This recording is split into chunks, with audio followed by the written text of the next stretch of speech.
bagaimana kita menyimpulkan dari B1, B2, dan B3, ya kan? Nah, karena mereka semuanya tidak signifikan, berarti kalau kita bilang gini, kesimpulannya begini ya. Apabila semuanya tidak ada variabel yang signifikan, kita tidak perlu membuat pernyataan gitu. Kita tidak perlu membuat pernyataan bahwa kita tidak perlu membuat kita tidak perlu menginterpretasikan variabel tersebut gitu. Jadi cukup aja dengan bahwa tidak ada variabel yang signifikan gitu aja sih sebenarnya. Nah, lalu gimana kalau misalkan salah satu ataupun salah dua ada variabel yang signifikan? Nah, kalau misalkan ada yang signifikan, kita bacain dua-duanya. Nah, yang gimana kalau misalkan ada variabel yang nggak signifikan? Jadi kan kalau misalkan misalkan ibu ayah ini signifikan, terus lokasi nggak signifikan, ya udah berarti pendidikan ibu itu signifikan, ayah signifikan, lokasi nggak signifikan. Nah, cara penyebutan ketika menginterpretasikan koefisien ketika dia signifikan itu gimana? Jadi, kalau B1, kita interpretasikannya setiap kenaikan 1 tahun pendidikan ibu, maka rata-rata peningkatan pendidikan anak itu sebesar 0,04 tahun. Karena ininya, satuannya itu tahun pendidikan, satuan pendidikan itu tahun, berarti kita nyebutin tahun gitu. Jadi, kita sesuai sama satuannya, misalkan liter, kilo-kilo, dan lain-lain. Jadi, kita menyesuaikan. Nah, misalkan B2 ini signifikan, sama kayak tadi, setiap kenaikan 1 tahun pendidikan ayah, maka rata-rata peningkatan pendidikan anak itu sebesar 0,113 tahun. Atau ya, sebebas kalian menulis dari kesimpulan. Jadi intinya itu ada setiap kenaikan 1 tahun pendidikan ibu. Nah, seterusnya ini kan bisa kayak variasi kalian sendiri gitu. Bisa setiap kenaikan 1 tahun pendidikan ibu, maka terdapat rata-rata peningkatan pendidikan anak sebesar 0,04 tahun gitu. Jadi ya senikmat kalian aja mau buat kata-katanya itu gimana. Nah, terus misalkan B3 ini tidak signifikan. Jadi kita simpulkan nih, setiap kenaikan 1 tahun pendidikan ibu, maka rata-rata pendidikan anak sebesar 0,04 tahun. Terus yang B2 ini, setiap kenaikan 1 tahun pendidikan ayah, maka rata-rata pendidikan anak sebesar 0,13 tahun. Yang B3 karena tidak signifikan, kita sebutnya itu kita bilangnya bahwa si variabel lokasi ini tidak signifikan, tidak memiliki pengaruh signifikan terhadap pendidikan anak, kayak begitu.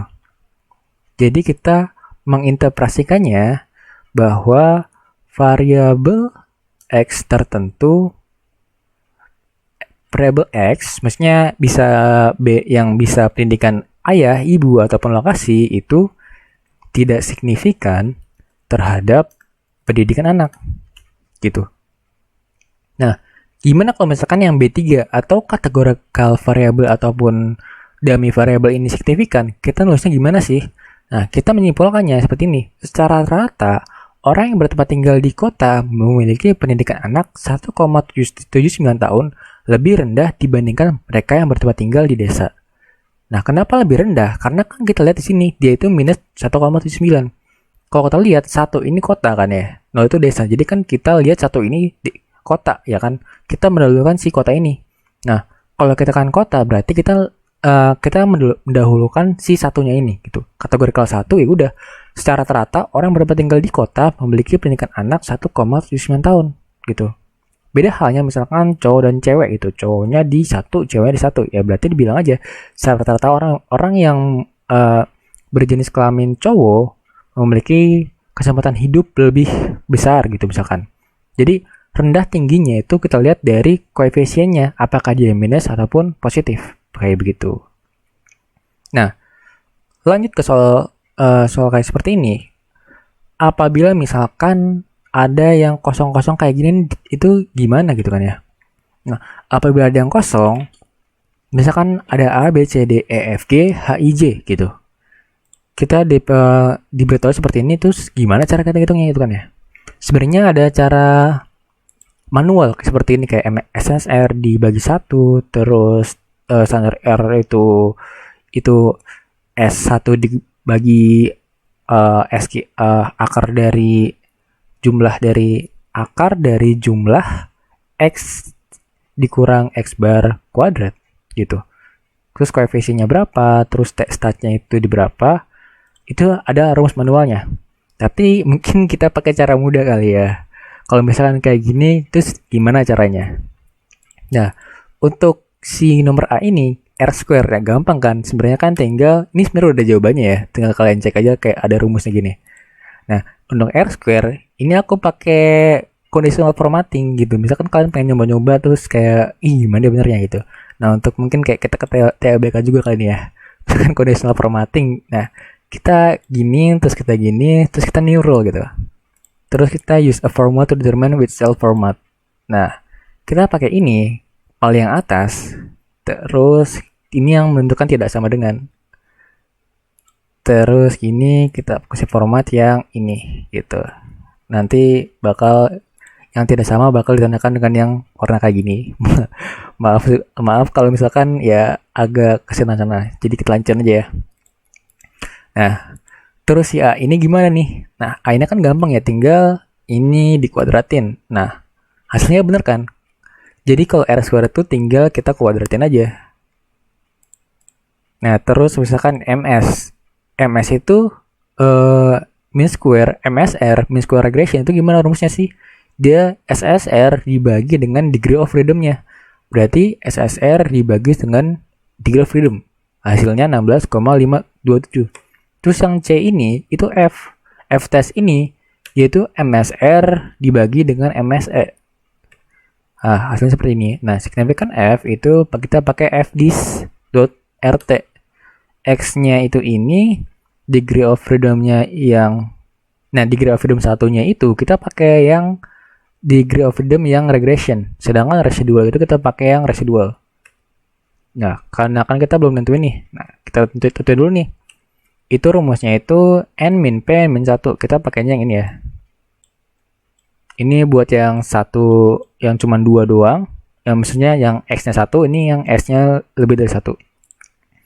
Berarti kan N min P min 1. Nah, 36. Nah, sama kan? Nah, SS gimana? SS itu sum square error. Kita pakai yang mana nih? Sum square error nggak ada ya? Oke, rumusnya berarti dia. Nah, sum square error sebenarnya kita pakai rumus manual gitu kan ya. Tapi coba kita bedah gitu kan. Kalau misalkan MSR itu SSR dibagi P, misalkan nih, MSE itu dengan MSE itu dia itu merupakan sama dengan SSE dibagi sama DF-nya, ya kan? Terus kita pengen cari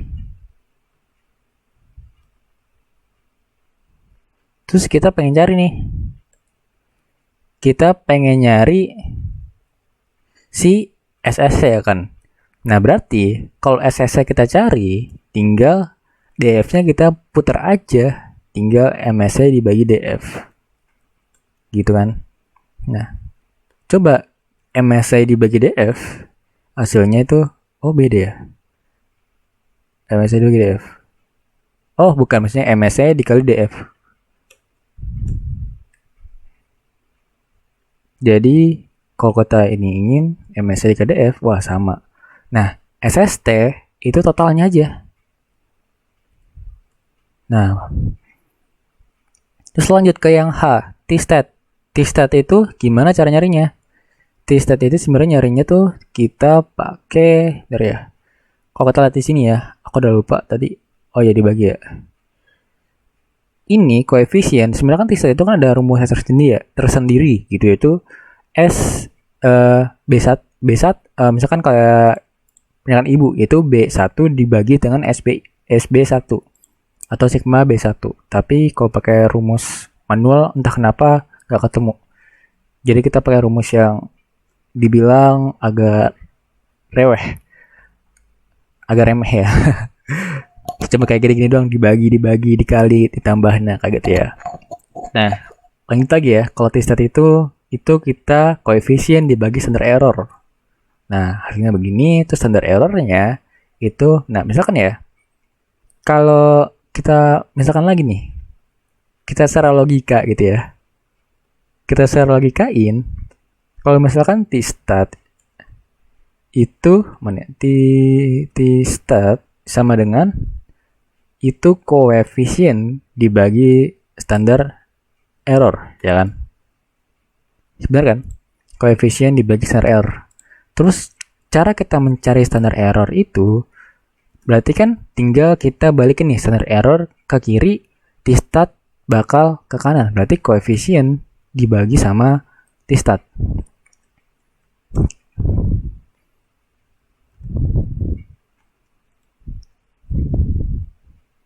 Nah, dapat kan?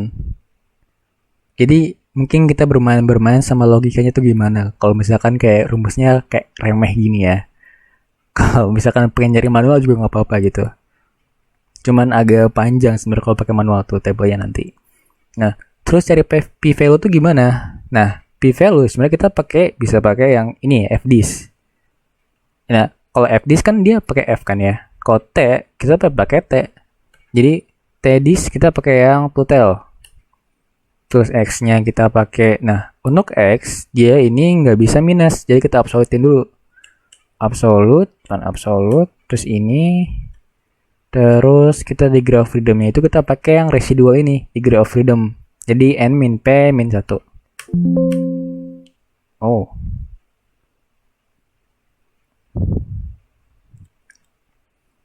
Nah, hasilnya sama semua ya. Jadi kesimpulannya kayak gitu sih. Kalau misalkan kita pakai rumus yang ya dibilang asal-asalan, nggak asal-asalan, dibilang secara logika gitu. Kalau pakai manual, kalian boleh pakai manual. Kalau pakai cara kayak gini, boleh banget.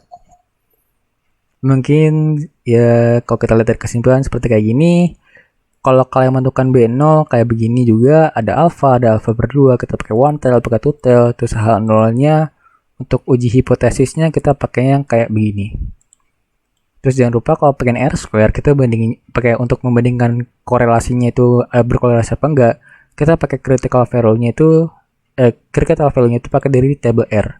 Kalau mungkin nggak ada nanti bakal aku tambahin lagi gitu. Jadi mungkin cukup sekian untuk pembahasan soal regresi berganda kali ini. Terima kasih telah menonton.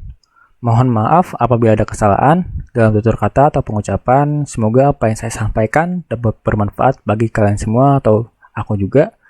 Semoga kalian juga bisa membagi-bagi pengetahuan yang kalian dapatkan hari ini ke teman-teman kalian. Membantu teman-teman supaya kelasnya itu nggak ada yang DO. Terus bisa ekonometrikanya dapat tinggi-tinggi, dapat naik-naik semua. Membantu yang nilai-nilainya kecil.